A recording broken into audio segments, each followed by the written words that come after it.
we get in the car, we're sitting at a stoplight. At this point, it's like midnight. Everybody's a little bit like turned up, right? It's midnight.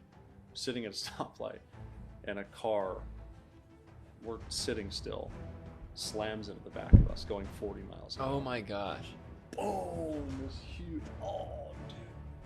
I remember turning around. He was so far into the trunk of the Uber that we were like face to face. Oh my gosh. I was like, whoa, like looking at this guy. And then he just throws it in reverse and takes off.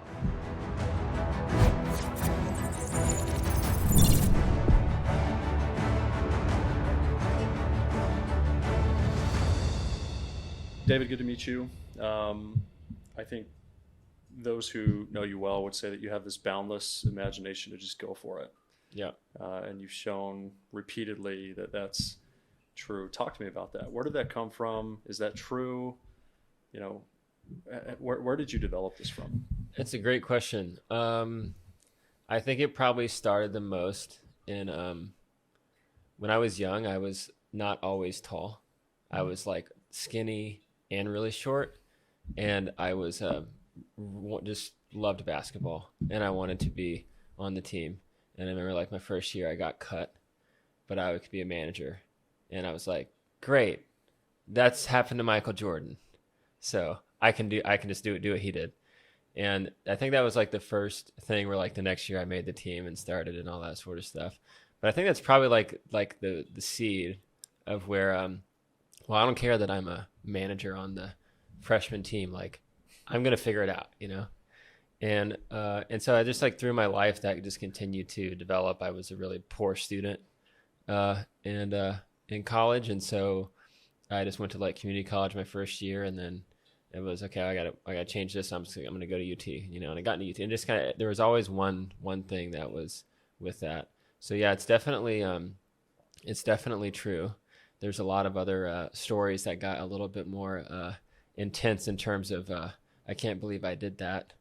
Fearlessness, particularly, you know, once we get into starting the company I started and everything in between. Amazing. Yeah. Well, it's good to have you on the Roller Coaster Podcast. Obviously, the spirit of the Roller Coaster Podcast is to talk about life and business and how those two things tend to be, you know, pretty exhilarating, right? Yeah. And so you can use a lot of words, I think, to describe a roller coaster.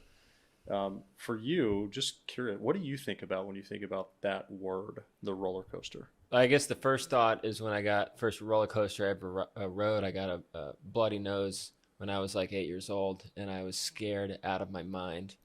I think it's probably good to say what came to mind when you just said that. I have some friends that are aspiring founders, and they've asked me what it's like, and I draw a Venn diagram, which is what I think when I think of a roller coaster, where on the one side it's like euphoria, and the other circle is like absolute terror, and then in the middle of that is like startup. And you go through each of those, not like every few months, like every hour of of every day. And so when I think about like a roller coaster, that's kind of what when I think you have that like euphoric moment, and then you have that pretty terrible moment when you're slowly climbing up to the top, and then you're halfway in it, and like this is great, and then 20 seconds later you're back at the top. Yeah. So. Totally. Yeah, and I think I wonder if there's a parallel here to talk about, which is like when you finally take that deep, steep dive down towards Earth, like, and then you get to the bottom and you go, whoa, like that wasn't so bad. Yeah. The climb and like seeing how high up you were, and then the initial fall is terrifying, I think, for most people. Yeah. But once you do it, or you do your first loop on a roller coaster and you go, that wasn't so bad. Yeah. Right? Like, is that what you think founders and entrepreneurs just have in their brains that's different than most people? Well, I definitely think repeat founders have that because they've gotten to the other end of the ride. And so it's not as, you kind of know the way that the story ends one way or the other. Yeah. Even if that includes the company not succeeding, like, you know, you'll be on the ground and like the ride probably had some good parts and bad parts, but it was probably worth it either way. It's a question. I'm trying to think when I first started Founder, was that in my blood? I don't think so. I think I was I think I was ignorant more than anything, as opposed to this just like wise gumption that like things would work out okay. But that ignorance maybe allowed me to not to not realize that I was going up to the top of this spear, the top of this roller coaster. I just thought like the whole thing was going to be the fun way down. Uh, Not sure that was the best answer for the question, but those are some things that came to mind. One thing that I know you to be is a man of perseverance, somebody who has grit, somebody who pushes through things. This quality, in my opinion, is the number one quality of a great founder. Yeah. And I think if you track back to every founder who's ever had an exit in history, yep, 99.999% of them had this, I believe. Do you believe that that's the most important founder quality as well? Yeah, 1000% is like the way that I would put it. Well, there's traits of the person and then like traits that criteria of the combination of the person and the company. But in particular for traits of the person, I would agree. It's this, to steal from Mark Andreessen, it's like genius and grit. Like you have some type of unique insight that make you a glow in the dark founder for it. But fundamentally what gets you through it is just that abject like refusal of failure and always knowing that you're going to figure out another way. I also think that a big part of that's kind of forced. A lot of people might be hard workers or have stories like maybe I have a lot of stories in my past when I look back. Now, what resulted in this perseverance? And I think subconsciously I thought, well, if I did this before and I figured out that before and I figured out this before, I can do it this time away. And that's definitely the case.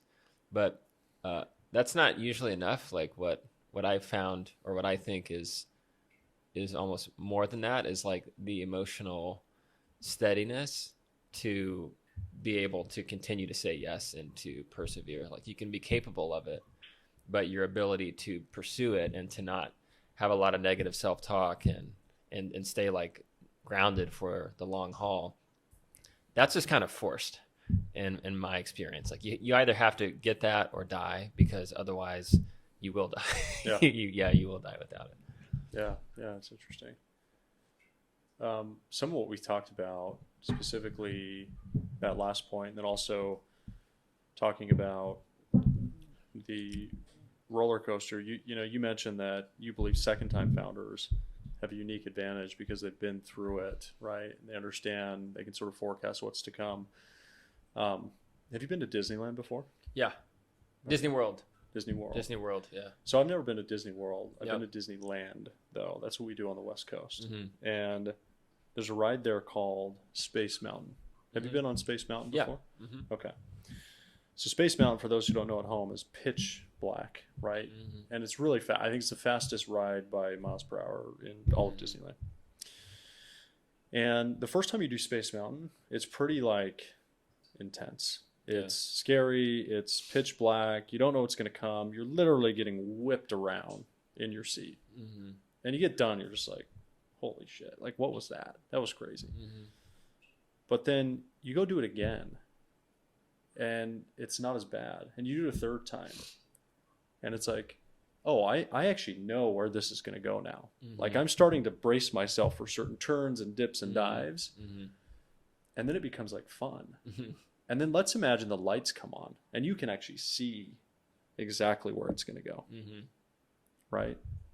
This is like the way that I think about the importance of repetition, whether it's like building a company. You and I talked about having kids. Mm-hmm.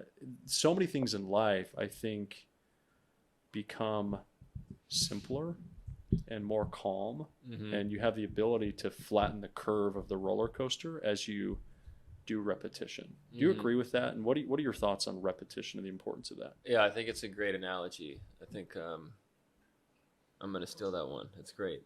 Like the terms that I use, and I'm not sure where I got it from. I think a different industry, but was this pattern recognition. And one of the things that I've noticed early on in my founding career, but in particular, the last few years. You talk to any great investor, great founder, or even outside of like startupdom, they tend. This is like a great example this year. People talking about the market dynamics. The best interviews, the people that I always find like, man, that person is really wise.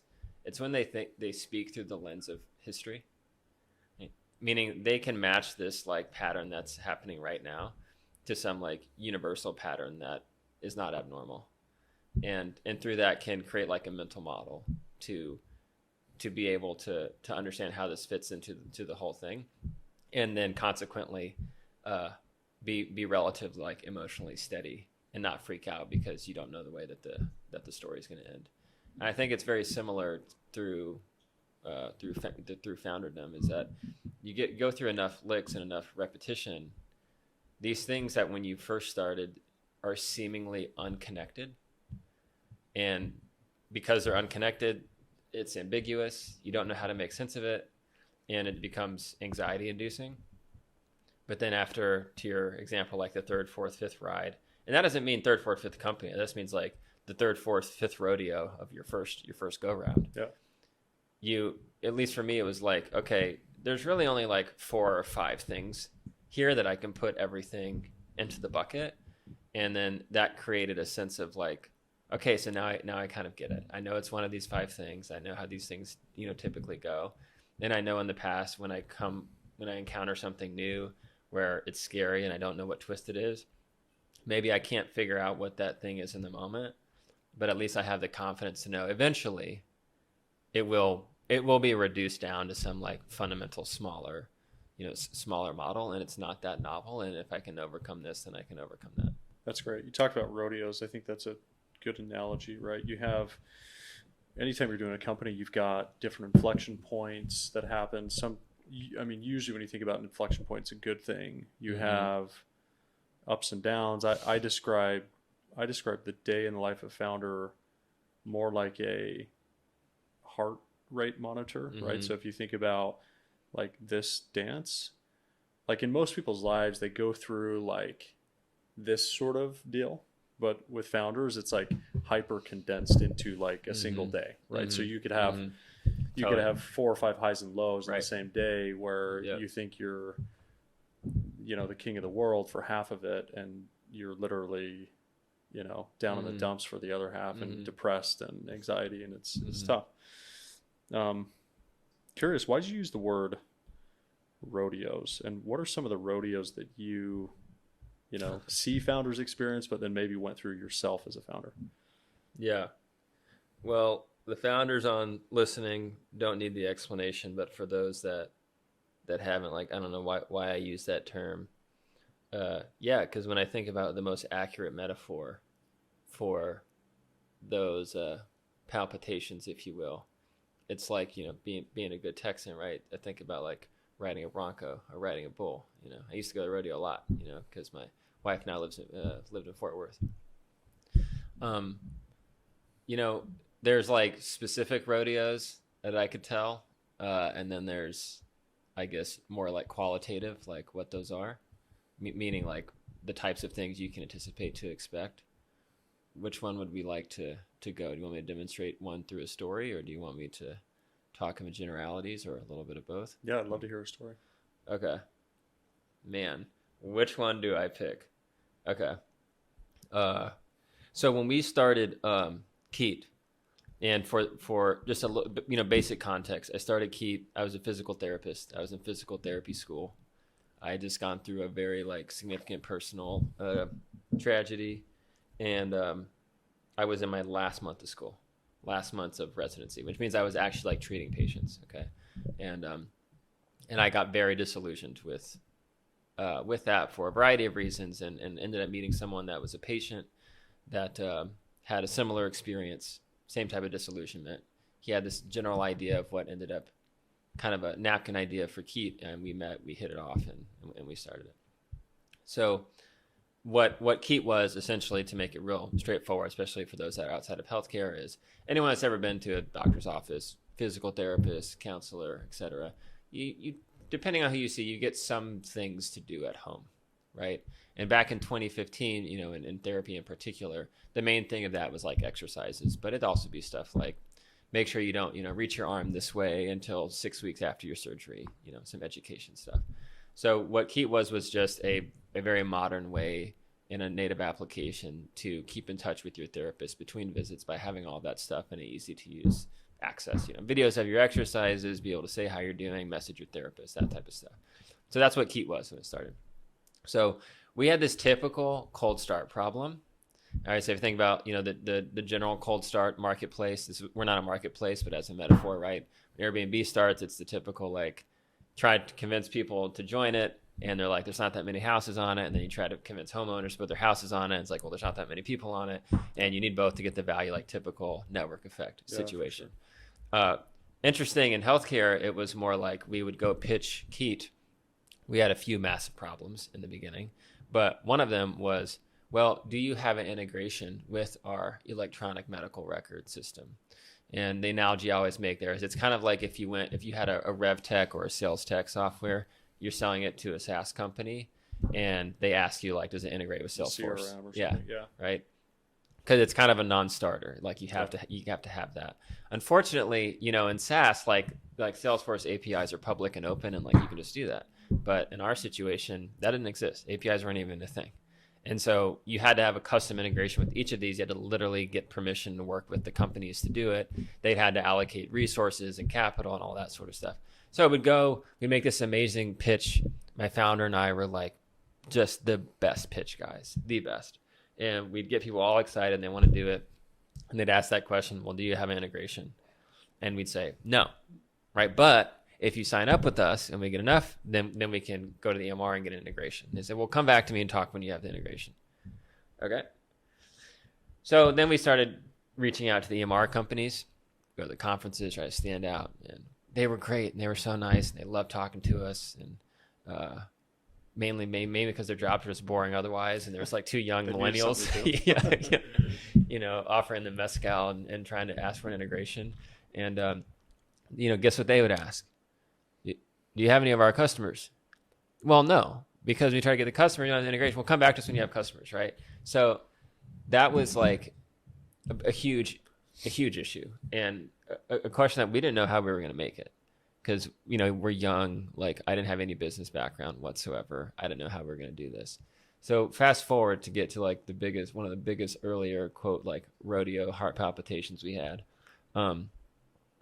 We said, well, is there a way we can just find the biggest customers for each physical therapy EMR, try to get a relationship with them, and pitch them that, like, the best thing about us is we have no customers, because you're going to be able to have direct access to us as the founders. You're going to have a big impact on the product.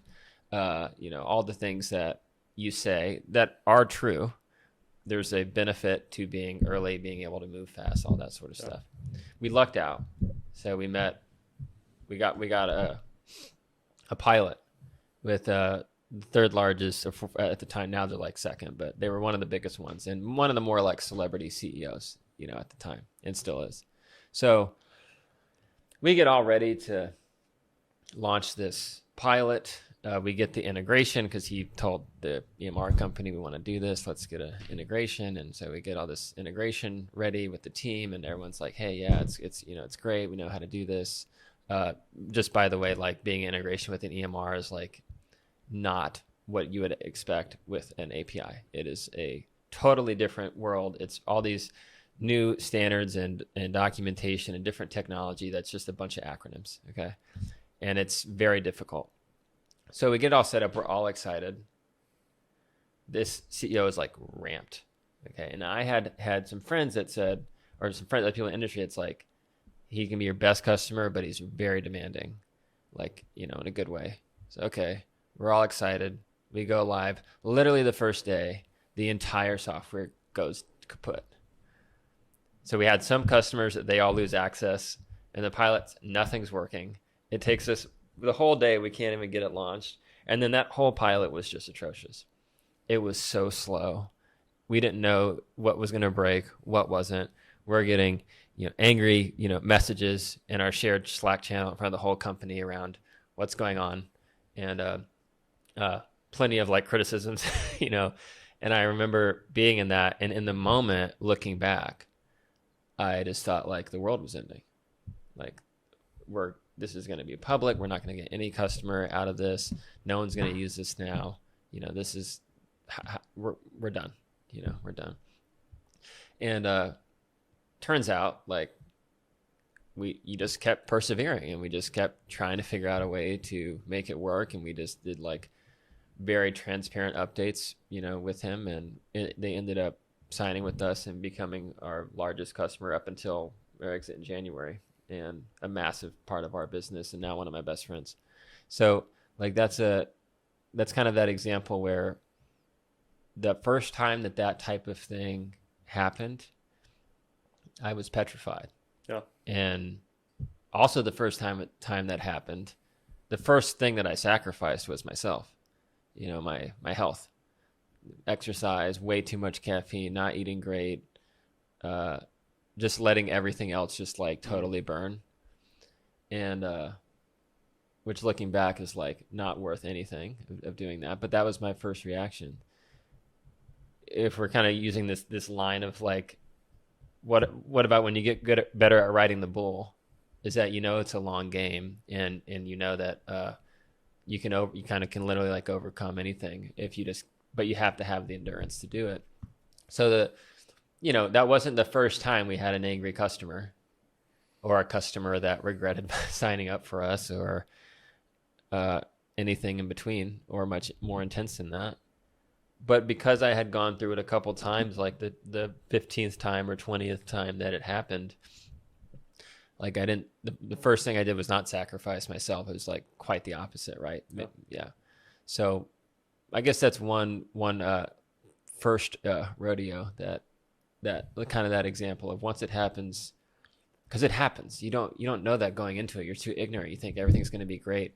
And I was so used to like my perception as a student, when I worked with the University of Texas basketball team, within my friend group, like I always had a great reputation, whether that was like, I felt proud of myself, like whether it was my grades, or whether it was how I, trained people, or whether it was whatever. And this is my first time ever in my life that I had to deal with like abject embarrassment. And that was something that I just didn't think would ever happen, as a first time founder. And so that was like another thing is like, you have to let that go. Like you're going to be embarrassed. People are going to think bad things of you. You might be associated with something and you're not used to that. And you don't want to get used to it. Obviously it needs to improve and change, but you can't let it crumble you. But again, that first time really hard. Yeah. Enough reps on that, it was just stone face and focus on the solution, and take one for the team, and keep going. Yeah, I think that's a great story. I think that arguably the fact that this was a big reputable company that was your first major failure, like, yeah, arguably it's like, if you're able to save that, right, you probably have the confidence now, like, right, it does, we can save anything. Yeah. Right. So that's amazing. Quick funny story on that. Yeah. Just for listeners, particularly for those that maybe are aspiring founders. I think when I first started, I didn't appreciate how every great startup has these stories of like completely doing things manually and handcrafted, like until it broke and they had to scale.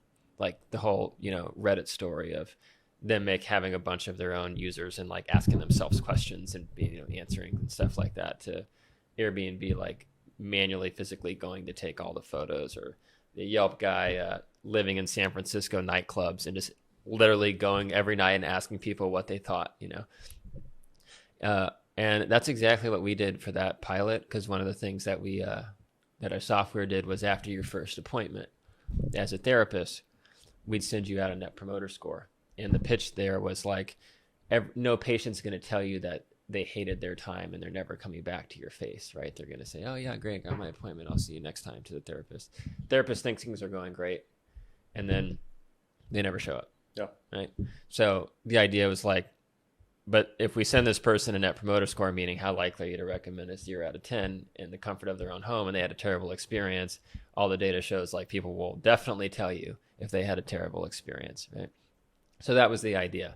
Well, the trigger on that was the appointment being done, which was part of the EMR feed, which took us an extremely long time to actually get to work. So me and my colleague at the time, Adam, we literally officed out of the clinic. And when we knew that there was a bunch of appointments that were done, we would manually hit send in the software in the clinic. And we did that for 13 weeks. And that's just kind of an example of, if you talked to the NBA, not to poop on MBAs, but historically, it's well, you can't do that. That would never scale. But it turns out everyone does that in the early days. And that's that kind of example of you could have sat in the corner and said, well, this automation doesn't work. Yeah. This can't possibly scale, so we can't do it this way, instead of just going for it and persevering and figuring out a way, and then figuring out what happens after that. Yeah, 100%. I think that's common trait. Perseverance is one commonality we've talked about between successful founders. Another one is just, call that what you want, but maybe grit. It's just the ability to do unscalable things for as long as possible. And I think Brian Chesky, you mentioned Airbnb, he says it like this. He says, do unscalable things until they become painful. Yep. Literally where you're I cannot do this anymore, or my life will not go on. Yeah. Right. So, we had something similar at Drivably, where we were building a marketplace where car dealerships could acquire vehicles. And in the beginning, we were, it was supposed to be all automated, but in the beginning, for the first several hundred cars, we had humans behind the scenes that were doing all this buying. Right.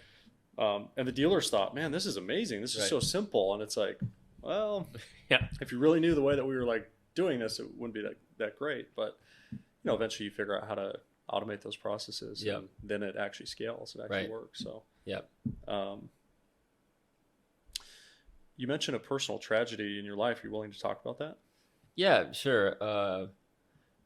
So when I went to school at UT and got married right out of college, and then I worked with the UT basketball team. I thought I wanted to go into strength and conditioning because I was an intern there. When I say worked, I mean unpaid volunteer. Yeah. But it was an incredible life-changing experience for a variety of reasons that maybe we can get into later. But I decided I was going to go to PT school instead because a few reasons, but most of all, I look like an 11-year-old, prepubescent male.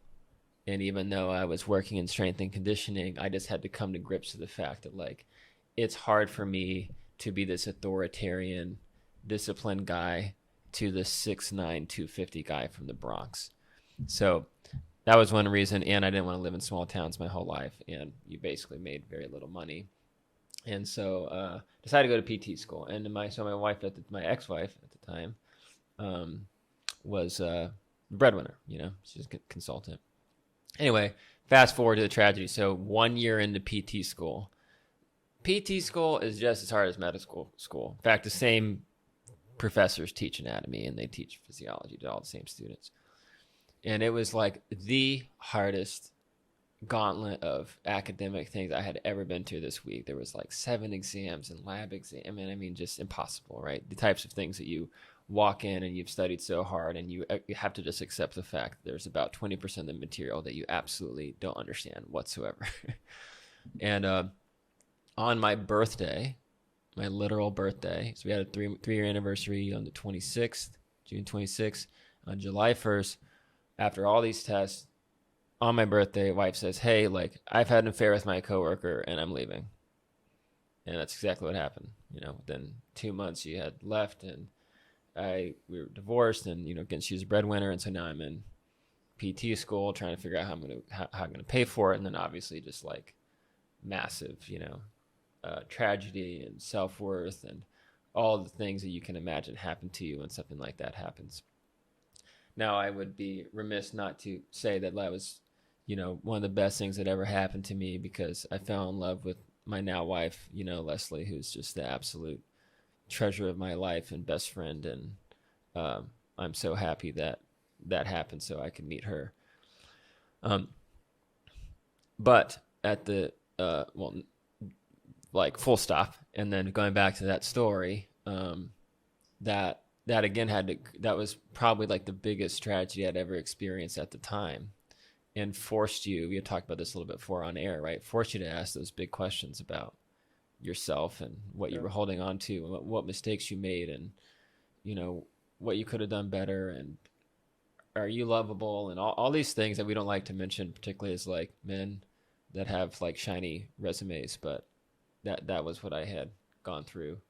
My first year in PT school. And so with that was actually sparked my first entrepreneurial journey. So I got to figure this out. So I found this amazing fitness studio here in town. I had a unique set of skills because of the very innovative at the basketball team, where I could kind of really work well with kind of like the 6-year-old woman that was fresh off a total hip, but she was never going to go to Camp Gladiator, and she could work with someone like me that was like a medically informed, therapist, but a fitness guy that could help her walk better and get a workout, that type of thing. So I had to figure out a way to like help pay for school and all that sort of stuff. So I started contracting out of the studio in Westlake and started the LLC and like all the things that you get like excited about. And that's kind of the kernel of where my entrepreneurial journey started, was essentially not because I woke up and said, oh, I just read the Lean Startup, I'm going to be a founder. It's not that romantic. It's like I have to figure out a way to get some cash, now that kind of breadwinner's gone, and I got to get myself off my 2 feet, So that's how it started. And turns out, like lots of things in life, it opened up this veil that's like, whoa, I really like this. I think I could do something here. I never had identified as anything remotely to that, in my life outside of that moment. I don't think a lot of people think like, I'm going to do a startup when they reach a financial crisis. Right. Yeah, right. It's usually, I mean, unless a lot of times founders, we're just dumb. We just too dumb to realize like, oh, this probably isn't the best idea. Like maybe I should actually go get a job. Yeah. Right. So like, what was it in your mind where you were like, no, I'm going to do this, versus just like, you could have went and gotten a 9 to 5. You could have worked a normal job to get by, pay the bills. You probably could have got a job with another PT doing whatever. I couldn't have got a 9 to 5 job because this happened during school. And PT school is 9 to 5 in a classroom for 3 years. So the only time you can't work full time, you have to work part time. And it's either before class starts or after class starts. Yeah. And I could have there wasn't a lot I could have done at the time. My background was basically just like fitness stuff, right? I mean, did you think about dropping out? Like, right? Like you gotta live. I definitely didn't think about dropping out, because I was able to secure some loans. I mean, there's ways you can get by, like I wasn't zero money in the bank, but it was like, I need to figure out more things because this isn't going to last forever. Yeah. This isn't going to get there. And I knew that, I couldn't have worked this hard to end up here and then drop out. Like, then I think maybe at the time I had these warped views of like, well, then I would lose and like they would win. And like, it was, So it was like what was accessible to me at the time. And I had a few clients already because once I left UT to apply to PT school, I wasn't in my plans. I wasn't pre-med in school. So I had to do a year of prereqs, like post-graduating at community college, because I took chemistry for non-science majors in my undergrad. Now I was going to PT school, so I had to take actual, chemistry. And I had a few clients that I had gone through some intros at UT kind of to this point.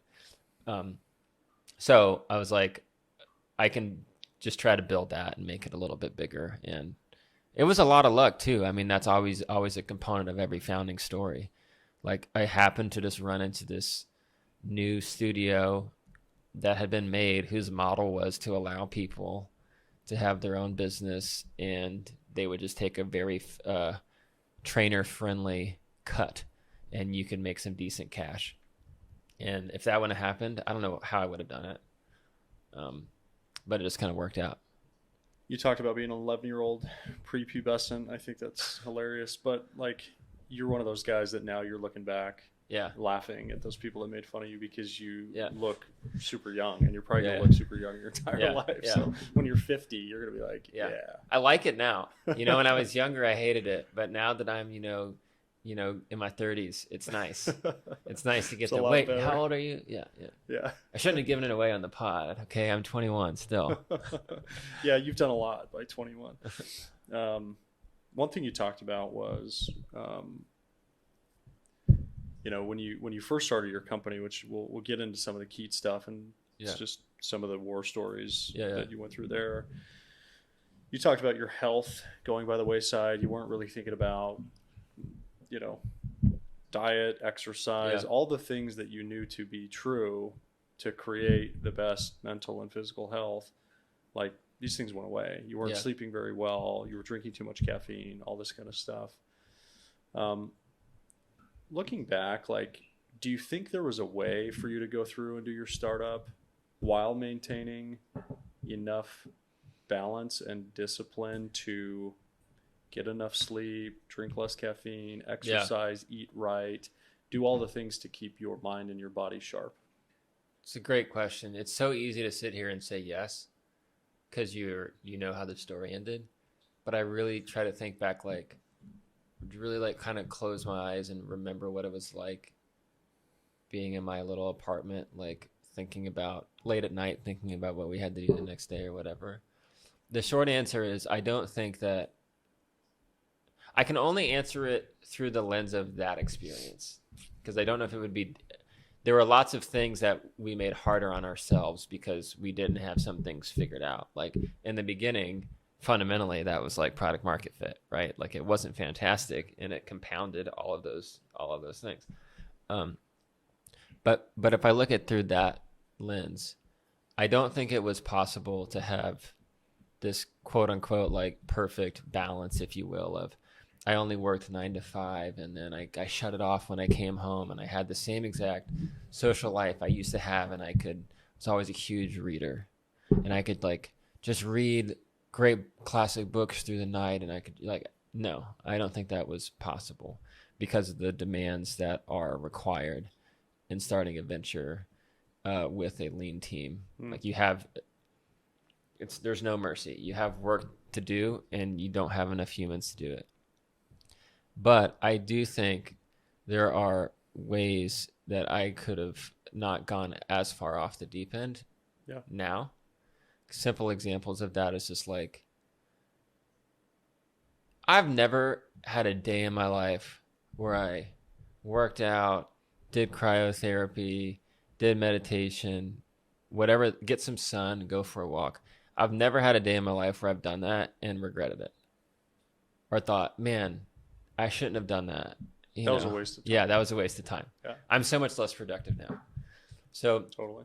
I think if I could have had much better discipline, and whether that was like coughing up the cash to like pay something where if I didn't show up, I'd get pinged on it, or whether it was accountability groups with my friends or something in between. Yeah. I could have absolutely done that for sure and been more consistent with those things that weren't taking hours and hours and hours. We're talking about, an hour or 20 minutes here or 30 minutes there. And everyone knows this. When you slow down and meditate or you work out, you're 10 times more productive. It doesn't take you as long to do stuff. And so if you thought about recouping that time by doing that. So I do think it would have been possible. I just think that like at the time it was just so hard for me because in my self like consumed world, it was like that's all it was. And if I didn't figure this thing out, then it was over. And that was part of the problem, is when you don't take that time out. And I'd say particularly like socially, with your friends or your family, it's this paradox, right? It's like the less you get wrapped up into it, the more clarity that you have, the more recharge, and the more that you like never, ever, ever look away, then the worst decisions that you make for that long game that inevitably is what a startup is. Yeah. Yeah, I'm not sure how to say this, but I think we agree on some of that. I think fundamentally, though, I know you say, like, looking back, it would have been impossible for you to do it any other way. At least it seemed that way in the moment. I believe that, and I was the same way as a founder, by the way. Yeah.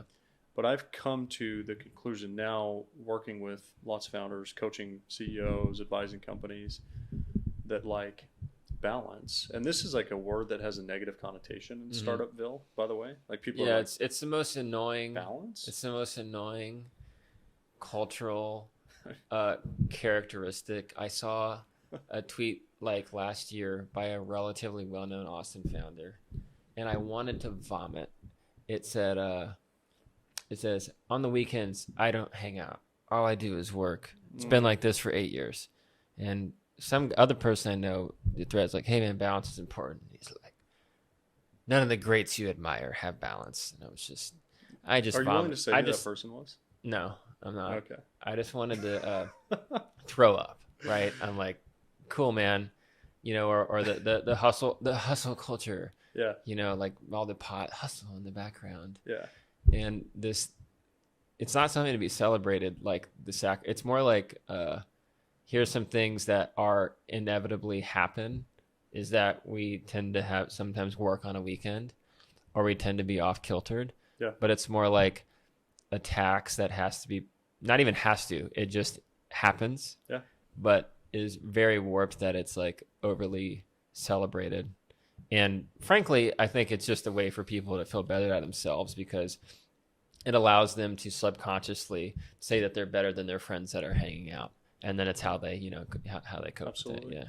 Yeah. Yeah. I mean, look, I totally agree. I will call somebody out. There's a guy who's become relatively famous named Andy Frisella. Do you know this name? I don't.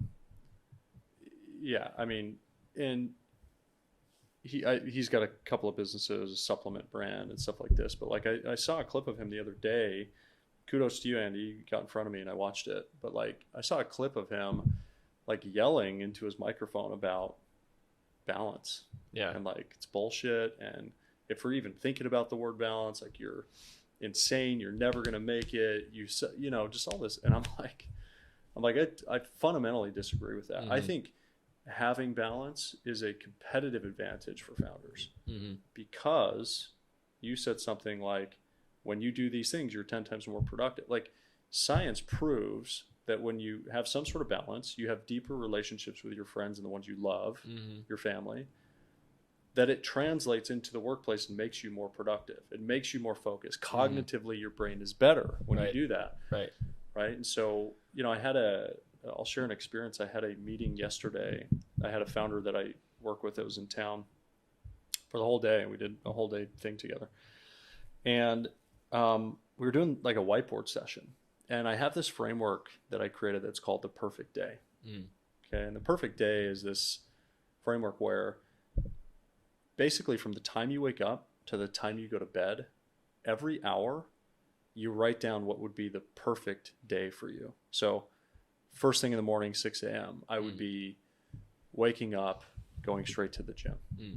The second thing I would do after the gym is I would come home, I would go outside, I would meditate outside for 10 minutes. The very next thing I would do is I would walk inside, I would make breakfast. I could envision my wife and my children sitting at the table waiting for breakfast. Then I would take my son to school, and then I'd go to work and I would do these things. And then I would get done with work at a reasonable time, and I would come home, or I'd go play 9 holes of golf. And so you actually lay out like, what is my vision for my perfect day? And then what you do is right next to that, you write down, same hours, your average current day being a founder. Oh shit. I wake up at 6 a.m. I go straight into doing calls. I rarely work out. When I go to work, I'm doing all this bullshit that I don't want to do. I get home at 7. I kiss my kids goodnight. And then I vegetate on the couch, and my wife and I kind of laugh, and like we go send to each bed. other reels, and then we go to bed. I mean, right? So it's like this happened yesterday. Yeah, an exact version of that. Yeah. And I said, on average, or I basically asked the question, how does your perfect day make you feel when you look at that? Oh, I don't know if I could do it.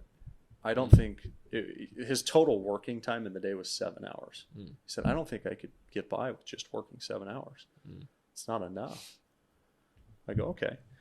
What about your current day? How does that make you feel? Oh, it stresses me out. It's hard. I'm in the thick of it right now, right?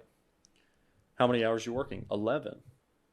Okay, so today you're working 11 hours. Your perfect day, you'd be working 4 hours less, 30% less. Is that possible? And then what we went through is we said, what percentage of your 11-hour days are bullshit hours, not productive? 3.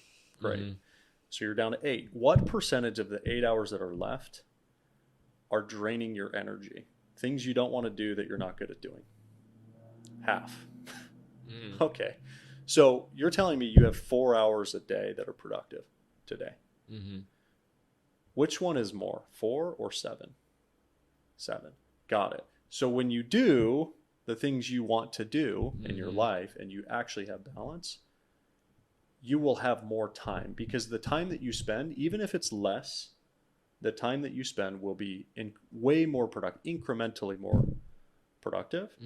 And I think that's the key. So I'm like huge advocate of this now. Didn't do it well as a founder, but I'm helping founders figure out how to have better balance in their life. Yeah. It's fantastic. I think I'm going to go through that exercise myself. We'll do it together. I'll take you through it. Yeah, it'd be great. Let's talk about, I want to get into KEET a little bit, your last company. Started this company, went through the ringer, had your roller coaster moments for the first several years, started to catch your stride, things started going well. I'd love to hear a day, to stick to the theme of the roller coaster podcast, where you woke up in the morning and you either got an amazing piece of news or a terrible piece of news. Let's go with amazing. You start out the day as a king and you end the day all the way down at the bottom. Do you have a specific day you remember where you had this kind of heart rate monitor ups and downs? That's a great question. I definitely can think of roller coasters like in the same time period, but I'm trying to rack my brain to the like the same day. It's easy to remember all the big downs. I don't know which ones to share. There's so many. So one story I can tell. So I think this happened in a 2-day period. But oh yeah, okay, I have a perfect day. So we've been working on this big customer. It's actually the same one. And at this point we had maybe 2 or 3 customers, and they were all tiny. But this was like a massive customer, which looking back is like totally violates everything. Yeah, it's just like, we don't have one customer more than 20% of revenue. It's like, well, this one customer will be about 98%. So if they leave, we're dead. But looking back, it's weird because, well, there was a number of things that we could have done. But at the time, we thought like, we have to get an integration. If we get an integration, we can go sell to all those EMR's customers. But until that, we have to get one. The only way we can get one is to get the big customer to tell them to give us one. And so that was the route that we were going. Turned out working out great. Probably could have done some things differently, but that's how we ended up there. So I remember the same day, there were 2 EMR companies we had been talking to. One was the customer, the one that they used, and another one was another one we were talking with directly, who ended up acquiring us way down the road. And so in the same day, this customer, the day before, we were all set up to sign. He said, "Hey, I got a proposal from a competitor. I think we're gonna go with them. They're a little more income." It was an email, the typical like email. And so I remember like it was yesterday, calling him and sending him this long text and you have to give me a shot, dude. Like we've had we've spent so much blood, sweat, and tears. Like I know you are not the type of person to like go with the safe option. Like look at but all these things. So he ends up sending us the contract and it's like, here's what they're doing. Let me know what you can do. I was like, okay. I opened the contract. It's like, I forgot what the number was, but I looked at it and I was like, oh my God. Okay, that's easy. We'll match it. Because we had basically very little revenue at the time. So anyway, we told him we'll match it. Like that morning is like, great, sign the contract. And we just, we euphoria on the euphoria diagram. Yeah. Like we're going to make it maybe, but we're going to act like we're going to make it now. Absolute euphoria. In parallel, we were talking to this other EMR company about a partnership. This was in the spring. We were going to do this big integration work, and then we were going to release it in the summer. And it was going to be this big splash. And so the same day, we knew that this company could end up being an incredible partner for us and maybe even down the road acquisition target. So we were so excited about it. And I remember like this yesterday, we were in the Four Seasons in Austin because my co-founder lived close by, and we were having dinner. We have a nice glass of wine, and we're all ready for this release, and we get a text from the CEO, Kent. He's a good friend now. It's like, I can't remember exactly what it said, but it essentially was like, I think this is going to fall through. I don't think we're going to be able to do it.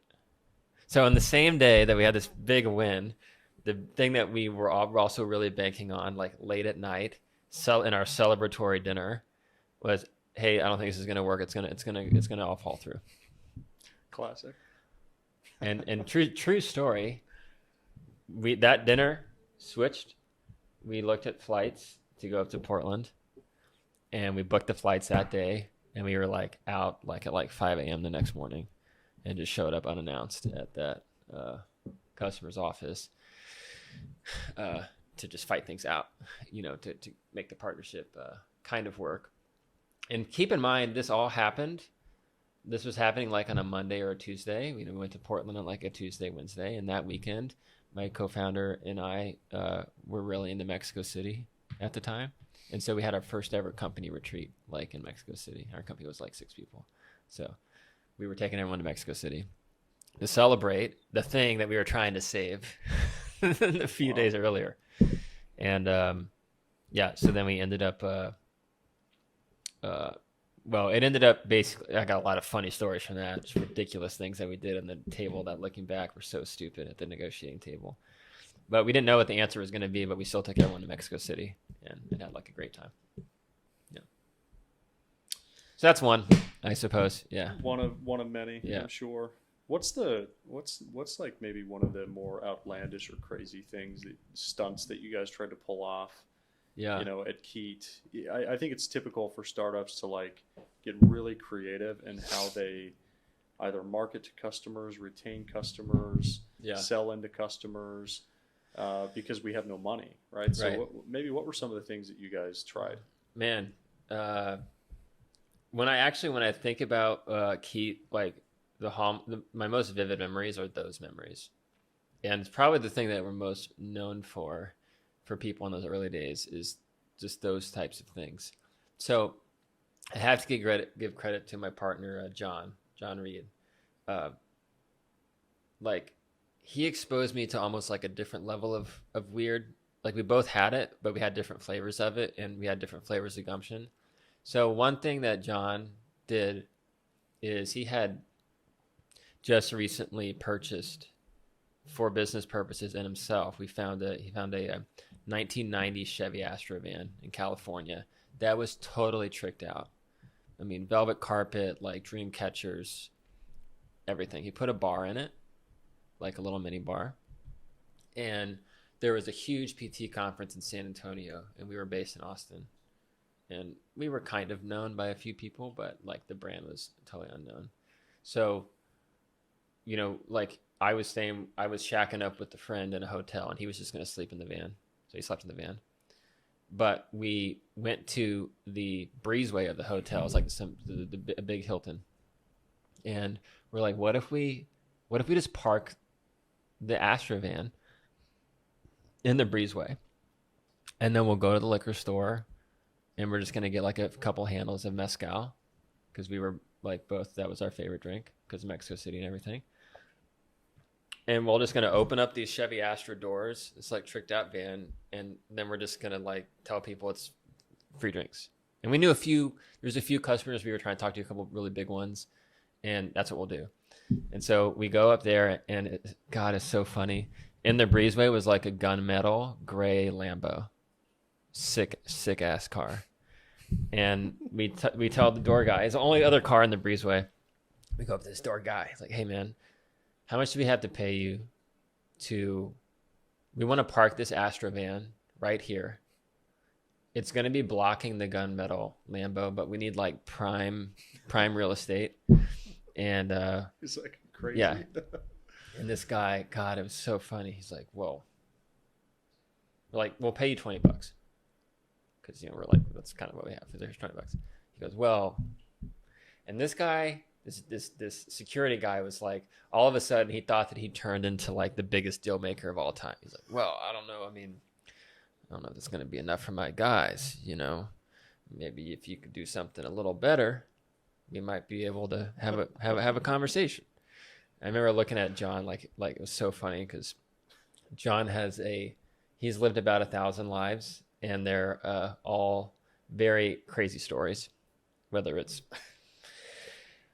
being in Brazil, it's just crazy stories. So John's like, okay, what do you have in mind? And the guy's like, $40. Really up the ante. Okay, done. John's like 30. Yeah. 35. 35, yeah. So we give the guy $40. He lets us keep it there the entire weekend. Oh my gosh. So we invited that EMR company clinician at the time to come through, and that other big customer, and we were just handing out like alcohol, or mezcal in particular, and we had incredible meetings in there, and we signed a contract. We signed like an enterprise contract inside of that van, a deal that we had been working on. In the van. In the van, yeah. Yeah, so... It cost you $40. Yeah. Plus an extra. Yeah. And then we were, it was... Again, none of this is by intention. And we were like the van guys. And then like, oh, KEET, is this the guys in the van? Yeah, oh yeah, they're really cool, and like, that's what everyone always talked about, is how cool we were. It was like, no one actually knew what we did or what the product was, or if it was useful. Yeah, it didn't matter. Yeah. So that was one kind of, one outlandish thing that we did. I'll tell you one other quick one. Yeah, a few years later, John ended up buying a 1989 Cadillac limo, and then made an LLC called Lemonade for it, and it was a similar thing. Awesome. He still has it. But I'll tell you a better one. So this was later, actually right before we were gonna have one of our exits, and I was trying to sell this big customer in Rhode Island, and the CEO, her name's Michelle Colley. She's from New Zealand, and she's absolutely hilarious. And so I kind of knew them, but not too well. And this was end of the quarter, end of the year. I'm trying to get this deal closed. And so she's like, why don't you just come up to Rhode Island? And I'm like, great. So I go up to Rhode Island, and I meet with the entire like E-staff, and there's kind of a meeting, but they're talking about like the event that we're going to go to that night, and we can keep talking. I have no idea what they're talking about. Also, mind you, I hadn't booked anything because I didn't know where I was going to stay, how long I was going to be there. So I showed up in the like freezing snow with no place to stay. And they're like, what event? Well, they were having their holiday Christmas party that night, and she was expecting me to go. And so I have no idea I'm supposed to go. So I end up going to this thing and like wearing like their Hallie's mask. I'm wearing like a Black Panther Wakanda mask, and she's going all this like crazy stuff. And anyway, it was a great party, very weird party. For a lot of reasons. She like pulled out a ukulele and was like singing about the best customers, and it was Yeah, and then it got a little sloppy, as those things do. I don't have a place to stay. So I finally remember that I don't have a place to stay. And I asked Michelle, like, tell her, where should I stay? And we're with her husband because her husband's at the thing. Like, well, just stay at our house. So I said, okay. So I go to their house. It was like this 2-story, pretty big house, and then had like an attic apartment. So I get into the attic apartment. She's like, we will go up there to the attic apartment, but there's a bunny, and we have to catch it. And I said, what? There's a loose hair. It's a big bunny. It lives up in the attic apartment. We don't keep it caged. So we have to catch the bunny so we can put it downstairs so you can sleep up there. So here I am, barely knowing this person. She's in her like nice like, you know, hotel or cocktail like business dress, and I'm like, can't remember what I was wearing. And I'm literally like at like 1 a.m. chasing this bunny around an attic apartment so I can go to bed. We end up like capturing the bunny.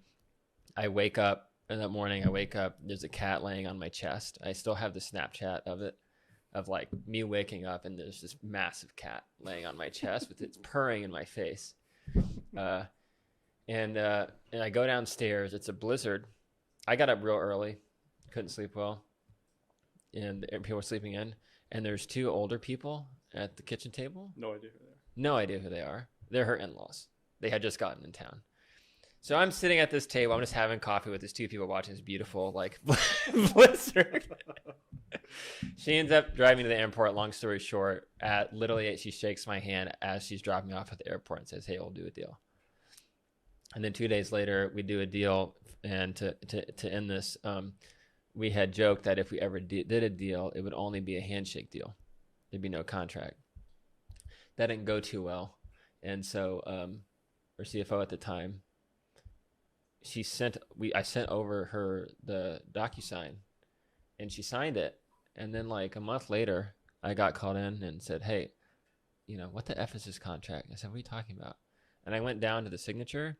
She had put a clip art picture of a handshake on her name. Oh my gosh, no way. Wow. So I had to go back to her and say, "Hey, we have to actually get like an actual signature. The handshake clip art emoji is not going to work." So anyway, those are a couple of the go get 'em stories, I suppose. Man, we had several of those that were just like we had this one I'll share with you quickly that I think you'll appreciate. It's so similar to the ones that you shared, but we're running out of money. Mm-hmm. We get this great advice from one of our advisors, which is go find a design partner to like pay you a bunch of money to build something custom. We're like, okay, like, whatever. Yeah. We convince the second largest independent car dealer group in North America to like take a meeting with us. Meeting goes well. They're like, great, when can you be here? We're like, I don't know, like we're literally I have like 80 grand in the bank. I'm burning 70, right? Like I have like a month.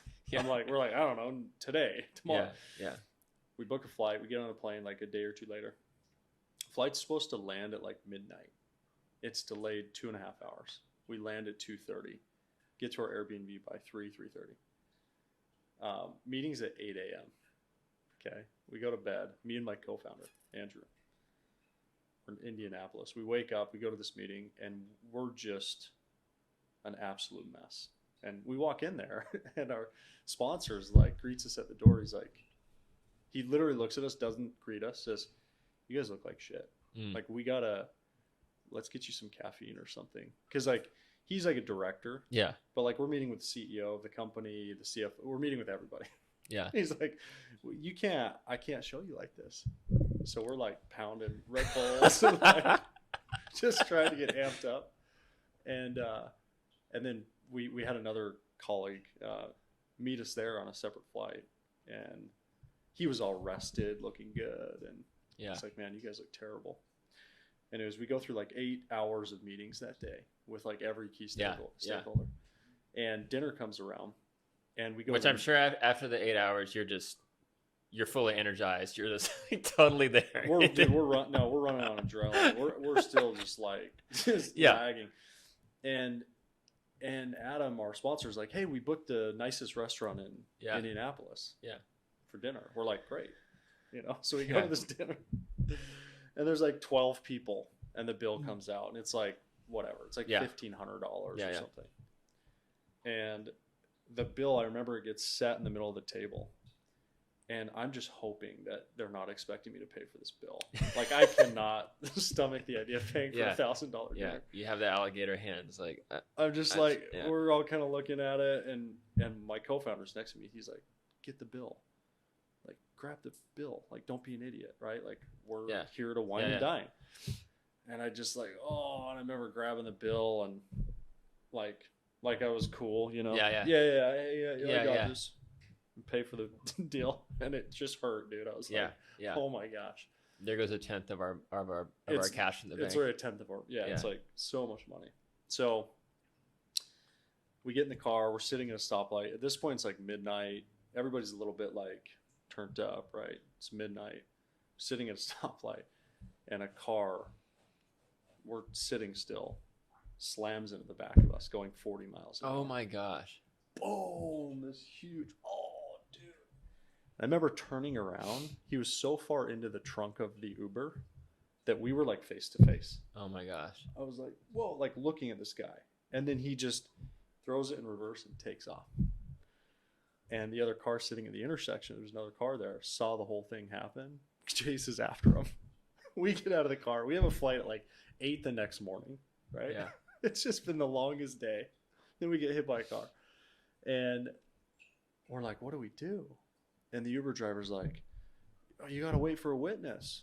And we're like, no, like, we got to get out of here. We got a flight in the morning. Call another Uber. Uber shows up. We jump in. We take off as like fire trucks are rolling up. Get back to the Airbnb. Go to sleep, wake up. We're just like, what happened last night? Yeah.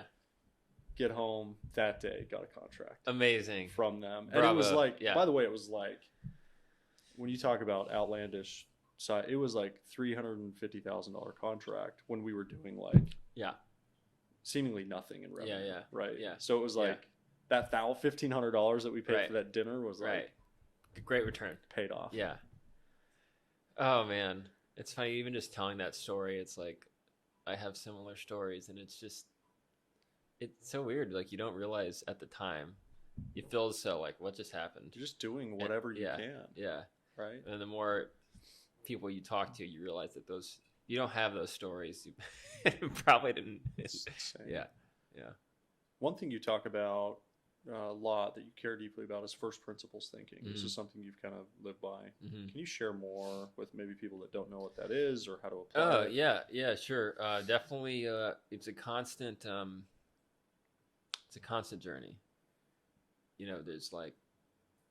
There's overall first principles about everything, and then each particular industry has first principles, whether it's markets or fundraising or product or marriage or parenting or whatever, right? But kind of what I was talking about earlier is like, as an example, like for the listeners, is that when you listen to like a truly great investor or a great VC, the best ones in my experience, like they talk like a historian. They talk through the lens of being able to reduce things down to like a mental model of principles. And so like where that started for me is, I kind of alluded to this a little bit, I believe, is like when I went to college, this was like a throwback, like I feel like people go to college now and they think about this. Talking to my friend last night about this, it's like often now college is thought of as like a trade school. You're going there to get skills for a job, and that's where you're going. But for me, it was like a discovery about the world and to ask big questions. And so I was the typical like show up day one and was just concerned about what are these big questions in life? Like, where did I come from and why am I here? And what's the point of life? And like, what do I actually believe? And do I believe what my parents believe, or do I just believe that because they grew up that way and all that sort of stuff? And so I just read so much. I was lucky to meet this older guy, big gray beard, real deep voice. He had this little nonprofit office school that helped people wrestle through these questions. And I met with him once a week for 5 years over a cup of tea. And I just asked him all these questions, and we went through books and stuff. So anyway, a lot of debates with people, or, philosophy department, religion department, whatever. the point is, when you go through those types of like that study, it's not something that you can do like with a bunch of background music on. Like you're really having to focus and like put certain things on trial. And the best way I can explain it is kind of like what's called a syllogism philosophy, which is you know, if A, then B, therefore C. Like founders start companies, you started a company, therefore you're a founder, right? And it's like every these big questions, when you're studying them or reading a book about it, right? Like you have to work really hard to kind of unwind and just figure out like fundamentally what's being said. And then like from there you can start going into all these like really large rabbit holes because you have this kind of first principle foundation as to how to evaluate things and to make sense of it. So I didn't know it at the time, but that experience, that kind of journey that I went on, it resulted in a lot of like habits of thinking that I didn't appreciate at the time, but I learned, particularly like in startupdom, aren't that common, and B, are incredibly valuable. Because if you think about whether it's from a product standpoint, whether it's like from a sales standpoint or investing, what do you do when you're at the negotiating table, right? Someone says something on the surface, and you're just trying to like really unwind, like, so what you're actually saying is this, and then what that means is actually this, and so really what you're saying is like this, and this. And now that I got that down, I can put each of those things on trial and figure out like together if they're legitimate or not, or if there's other routes to it, right? Very similar to what Brené Brown will tell you to do, in your relationships or a marriage or whatnot.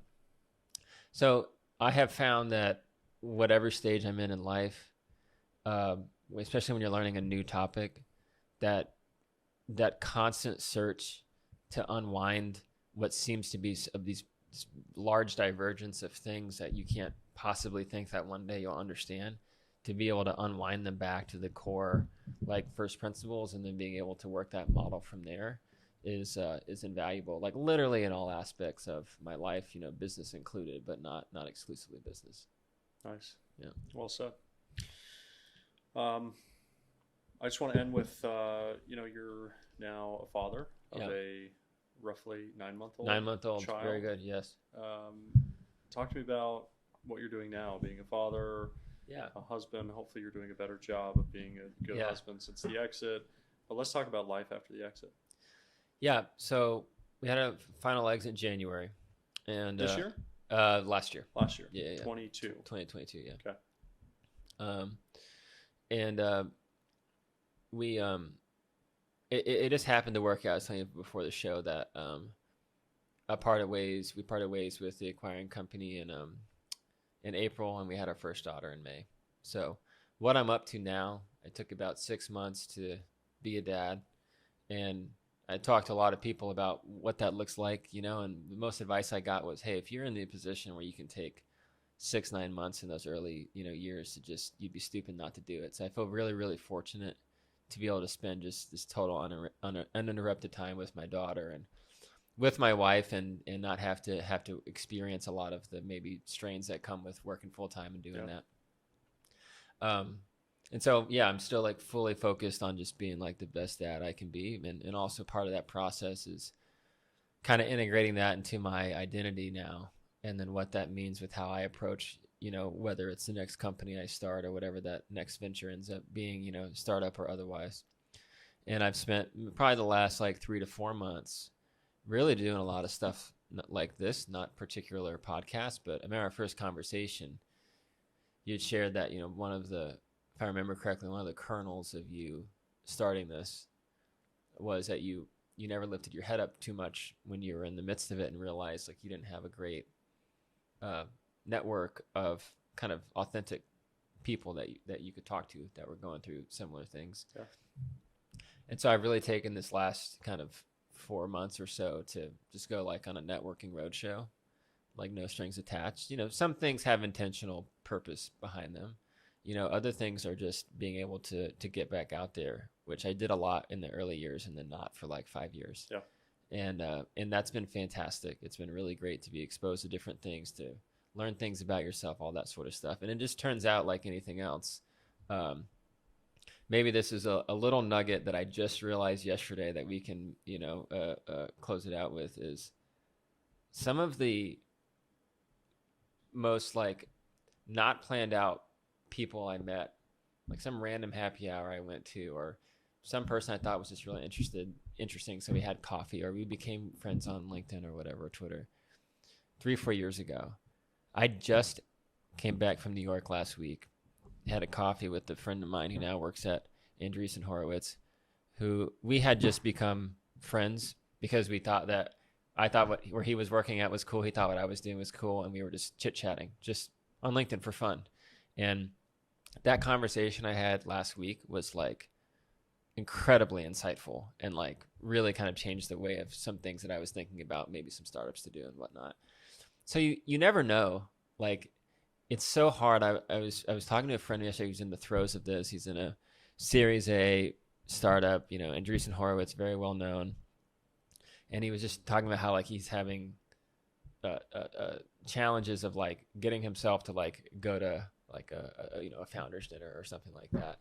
And that was one of the things that I shared is that you may not feel like that was an amazing thing at the time. Hopefully you do. Hopefully it was like an encouraging convo. But if not, you don't know what's going to happen in 3, 4, 5, 6 years, and maybe that's a person that you can reach out and like get some really great advice with, or just hang out. You don't know what's going to happen. So that's kind of been what my my intention has been the last 6 months, is relationships first, and then hopefully something comes out of that to figure out what's next. That's great. I totally resonate with that. I think some of my most meaningful relationships today, I was in Park City, in fact, with a friend of mine at a ski summit with a bunch of CEOs like 2 weeks ago. And we're on the ski lift and we started reminiscing on how we met, and it was in just a very weird way. It was like I was a user of his tech platform. Okay. As an employee of a company like 8 years ago, loved it so much that I decided I'm going to be bold and reach out to the CEO. Yeah. Like, hey, I love your software. Cool. And he was like, nice. He responded. And now we're like super close friends. So like that led to just a string of events. And I fully agree with that. It's a lot easier to just hide away and not be social and sort of live in a hole. Yeah. But life has so much more meaning when you're willing to put yourself out there. So I fully agree. Thanks so much for coming on the show. It was a pleasure to have you. Yeah, my pleasure, Tyler. Thanks, man. Okay, man. Thanks for joining another episode of the Roller Coaster Podcast. Really grateful to have David Self on the podcast today. And 3 key takeaways that we learned from David today were: first, don't be afraid to embarrass yourself. This is going to happen. It's inevitable. But don't have that fear, because the more times you're willing to put yourself out there to embarrass yourself, look like an idiot, and just don't care what people think, the better off you're going to be as a founder. Second one is balance is a competitive advantage. I don't know that David and I fully agree on this, but I'm convincing him that this is right. When you find balance in your personal life and you take care of your health, your mental well-being, you have great relationships, that translates well into the workplace and actually will create a competitive advantage. And third, if you want to get ahead as a startup, buy an Astro van and pay the guy $40 at the front door to let you park it outside and sell some deals. Thanks again for joining another episode of the Roller Coaster Podcast. Please like and follow and subscribe on any of your favorite platforms. Thanks.